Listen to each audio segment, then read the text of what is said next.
안녕하세요. 손가락복음선교의 지휘자 강사입니다. 오신 것을 진심으로 환영하며 해피 바이블을 열어가도록 하겠습니다. 오늘 증거드릴 말씀의 제목은요. 308강 공중에 날아가는 독수리라는 제목으로 하나님의 말씀을 나눠보는 시간을 갖도록 하겠습니다.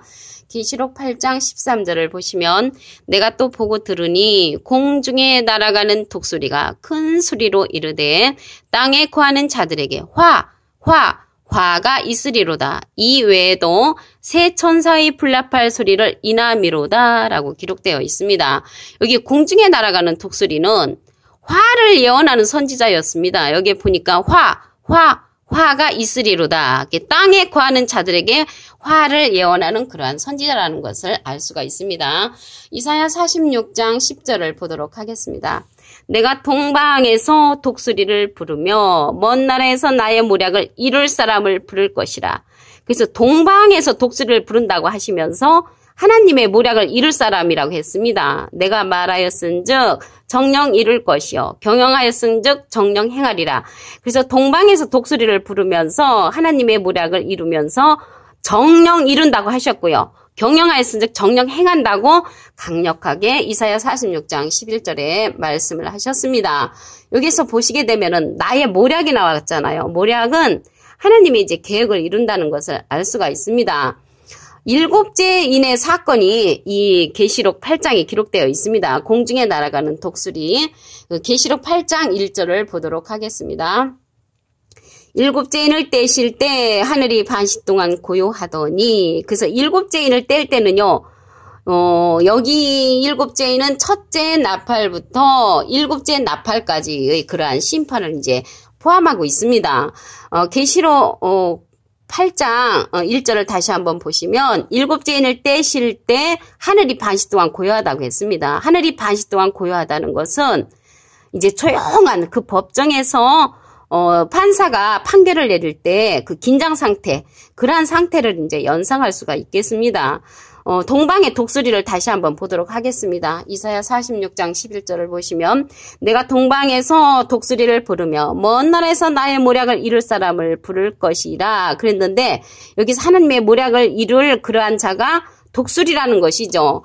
그런데 시인판의 독수리도 있습니다. 신명기 28장 49절을 보시면 여호와께서 원방에서 땅끝에서 한 민족을 독수리 나른같이 너를 치게 오게 하시리니 이는 내가 그 언어를 알지 못하는 민족이요 하나님의 언어를 알지 못하는 자를 치러 오는 그러한 독수리도 있다는 것을 알 수가 있습니다. 여기 7제인은요 첫째 나팔은 계시록 8장 7절에 보시게 되면은 피 섞인 우박과 불이 나서 땅에 쏟아지면요. 땅의 3분의 1이 이제 사윈다고 했고요. 둘째 천사가 나팔을 불면 불 붙는 큰 상과 같은 것이 바다에 던지우지요. 그럼 바다의 3분의 1이 피가 되어서 그 피조물들의 3분의 1이 죽고 배들의 3분의 1이 깨어지는 그런 사건입니다. 계시록 8장 10절에 보시게 되면은 셋째 천사가 나팔을 불면요. 햇불같이 타는 큰 별이 하늘에서 떨어져 강들의 3분의 1과 열의 물샘이 이제 떨어져 가지고 물들의 3분의 1이 쑥이 되는 걸로 인해서 많은 사람이 죽는 그러한 사건입니다. 넷째 천사의 나팔을 보도록 하겠습니다. 계시록 8장 12절을 보시면 넷째 천사가 나팔을 부니 해 3분의 1과 달 3분의 1과 별의 3분의 1이 침을 받아 그 3분의 1이 어두워지니 낮 3분의 1은 비침이 없고 밤도 그러하더라. 지금 전부 다 3분의 1이 멸절되는 그런 사건이라는 것을 알 수가 있습니다. 이 첫째 나팔부터 넷째 나팔까지의 사건이 계시록 8장에 기록되어 있습니다. 그 다음에 보게 되면은 이 공중에 날아가는 독수리가 나타나서 화가 이제 3개 있을 것을 예언을 했잖아요. 이거는 새 천사의 불납할 소리라고 했거든요. 그래서 이게 첫째 화는 5째 나팔이라는 것을 알 수가 있고요. 둘째 화는 6째 나팔이고요. 셋째 화는 7째 나팔이라는 것을 알 수가 있습니다. 계시록 8장 1절에 7제인은 첫째 나팔부터 7째 나팔 그 심판까지 그런 내용을 이제 포함하고 있습니다. 원수 같은 그 독수리를 한번 보도록 하겠습니다. 예레미야 49장 22절을 보시게 되면은 보라 원수가 독수리같이 날아와서 그 날개를 보스라 위에 펴는 그날에 에돔 용사의 마음이 구루하는 여인 같으리라. 그래서 여기에서 원수 같은 그 독수리는요, 에돔하고 보스라가 등장을 했는데, 이사야 34장 6절에 보시게 되면은, 여호와의 칼이 피 곧 어린 양과 염소의 피에 만족하고, 기름 곧 수양의 콩팥기름에 윤택하니, 이는 여호와께서 보스라에서 희생을 내시며, 에돔 땅에서 큰 살육을 행하신다고 했습니다. 그 살육, 죽이는 그러한 사건인 것을 볼 때, 하나님 앞에 무엇인가 잘못을 했으니까, 이 보스라하고 에돔이 심판을 받는 것을 알 수가 있습니다. 그래서 공중의 독수리보다 빠르게 이제 쫓아다니는 자가 있습니다.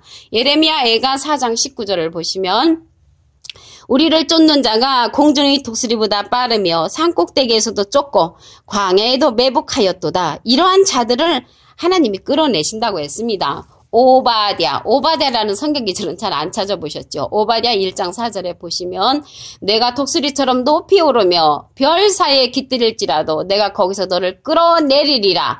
나 여호와가 말하였느니라. 그래서 그러한 자들은 하나님께서 끌어내신다고 말씀에 기록되어 있습니다. 오늘요 공중에 날아가는 독수리의 그러한 어떤 인물인가 정체를 보도록 하겠습니다. 계시록 4장 7절에 보시면 그 첫째 생물은 사자 같고 둘째 생물은 송아지 같고 셋째 생물은 얼굴이 사람 같고 그 넷째 생물은 날아가는 독수리 같은데 그래서 넷째 생물이 날아가는 독수리 같다고 했습니다. 그러면 여기 생물이 나왔는데요. 이 생물은 에스겔서 10장에 보시게 되면은 그룹들로 나옵니다. 에스겔서 10장 15절에 보시면 그룹들이 올라가니 그들은 내가 그발강가에서 보던 생물이라. 에스겔서 10장 20절을 보시면 그것은 내가 그발강가에서 본 바 이스라엘 하나님의 아래에 있던 생물이라. 그들이 그룹들인 줄을 내가 아니라. 그래서 생물은 그룹들이라는 것을 말씀을 통하여 알 수가 있습니다.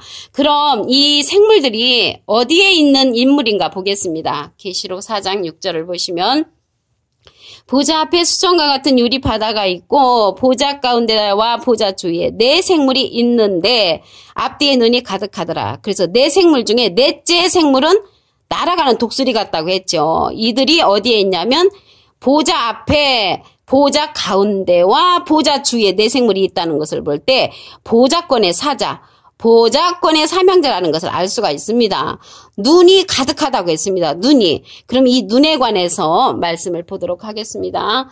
이사야 29장 10절을 보시면 대저 여호와께서 깊이 잠들게 하는 신을 너에게 부어주사 너의 눈을 감기셨으니 눈은 선지자요. 그래서 눈은 선지자라고 했으니까 이 넷째 생물 날아가는 독수리는 많은 선지자를 거느리고 있는 그러한 사자, 그러한 사명자라는 것을 말씀을 통하여 알 수가 있습니다. 오늘요 공중에 날아가는 독수리인데 말씀을 다시 한번 보도록 하겠습니다. 계시록 8장 13절을 보시게 되면은 내가 또 보고 들으니 공중에 날아가는 독수리가 큰 소리로 이르되 땅에 거하는 자들에게 화가 있으리로다. 이외에도 새 천사의 불납할 소리를 인함이로다. 그래서 공중에 날아가는 독수리는 화를 예언하는 그런 선지자라는 것을 알 수가 있고요. 이 독수리가 또 하나님의 모략을 이룰 그런 사명자라고 했습니다.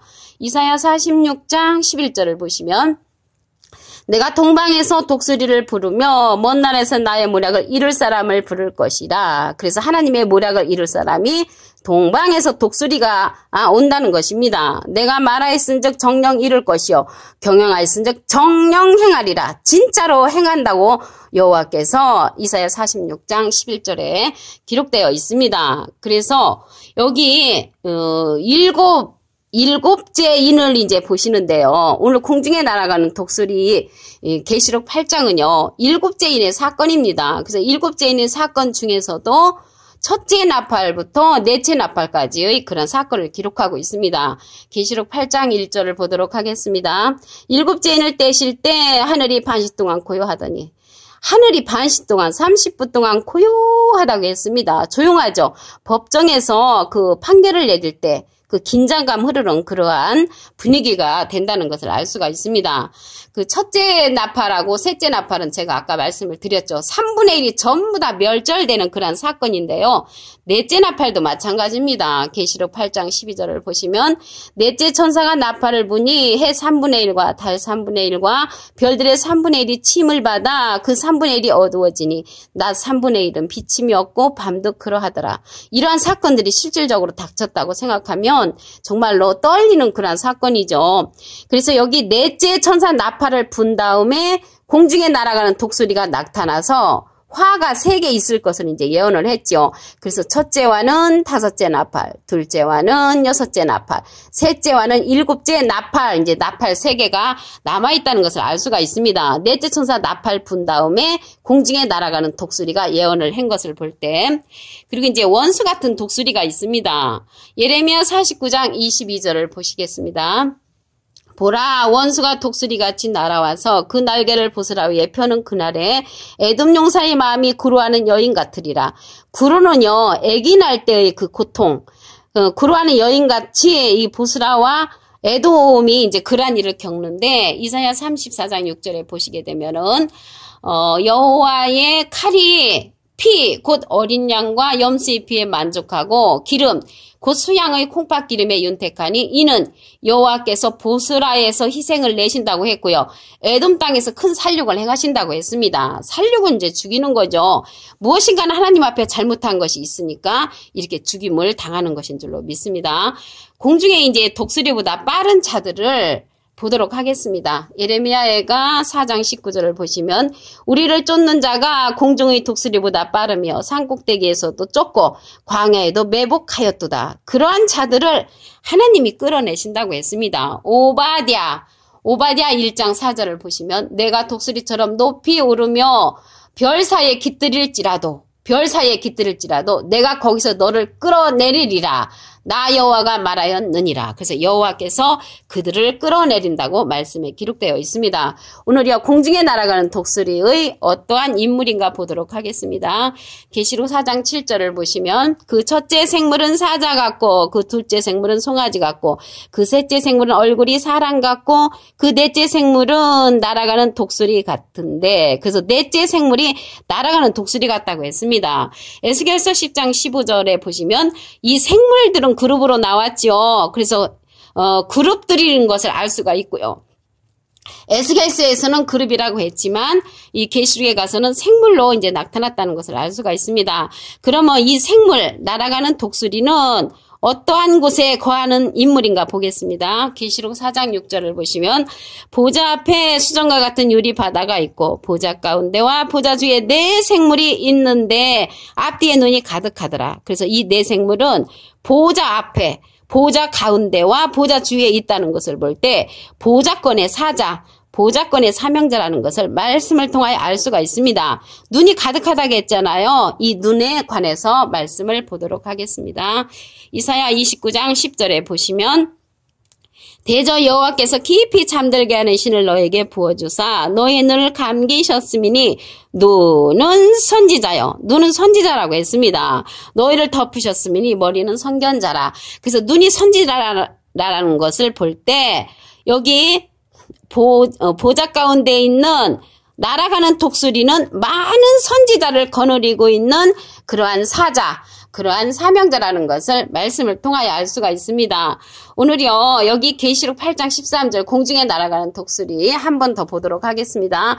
내가 또 보고 들으니 공중에 날아가는 독수리가 큰 소리로 이르되 땅에 거하는 자들에게 화가 있으리로다. 그래서 공중에 날아가는 독수리는 예언의 사명자, 화를 예언하는 사명자라는 것을 알 수가 있습니다. 이 예언하는 그 사명자는요, 하나님의 모략을 이룰 사람이라고 했습니다. 이사야 46장 11절을 보시면 내가 동방에서 독수리를 부르며 먼 날에서 나의 모략을 이룰 사람을 부를 것이라. 그래서 불러서 하나님께서 정령 이루시고 정령 행하신다고 말씀에 기록되어 있습니다. 오늘 308강 공중에 날아가는 독수리에 관해서 하나님의 말씀을 상고해보는 시간을 가졌습니다. 감사합니다.